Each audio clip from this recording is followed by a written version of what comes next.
Hi, ഇന്ന് ഞാൻ നിങ്ങൾക്ക് വേണ്ടി വീണ്ടും ഒരു ആർട്ട് വർക്ക് പറഞ്ഞുതരാൻ പോവാണ്.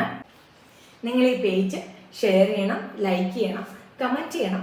ഈ ചെയ്യുന്ന കമൻറ്റ് നിങ്ങൾക്ക് യൂസ്ഫുൾ ആയിട്ടുള്ള കാര്യമാണെങ്കിൽ യൂസ്ഫുൾ ആണോ എന്നുള്ളത് കമൻറ്റ് ചെയ്യണം. ഇല്ല എന്തെങ്കിലും ഡൗട്ട്സ് ഒക്കെ ആണെങ്കിൽ അങ്ങനെ തന്നെ നിങ്ങളുടെ ഡൗട്ട് ചോദിക്കുക. തീർച്ചയായിട്ടും എന്നാൽ ആവോളം ഞാനത് പറഞ്ഞുതരാൻ ശ്രമിക്കുന്നതായിരിക്കും. അപ്പോൾ ഇന്നത്തെ നമ്മുടെ ആർട്ട് വർക്കിലോട്ട് പോകാം. പ്രെപ്പ് ചെയ്ത നാച്ചുറൽ നെയിലിൽ ഏതെങ്കിലും ഒരു ഷെയ്ഡിലെ നോർമൽ നെയിൽ പോളിഷ് ഒരു കോട്ട് ജസ്റ്റ് അടിക്കുക. ഞാൻ സെലക്ട് ചെയ്തത് വയലറ്റ് ഷെയ്ഡാണ്. അതിനുശേഷം കളർ മിക്സിംഗ് പാഡിൽ നടുവിൽ സിൽവർ വരുന്ന രീതിയിൽ പിങ്കും വയലറ്റും കളേഴ്സ് എടുത്ത് വീഡിയോയിൽ കാണുന്ന പോലെ കുറേശ്ശെ എടുത്ത് ഫസ്റ്റ് കോട്ട് കൊടുത്തിരിക്കുന്ന നെയിലിന് മുകളിൽ വളരെ സാവധാനത്തിൽ വൃത്തിയിൽ ഫിക്സ് ചെയ്യണം. പിന്നീട് ടോപ്പ് കോട്ട് അടിക്കുക. ഉണങ്ങാനുള്ള സമയം നന്നായി കൊടുക്കുക.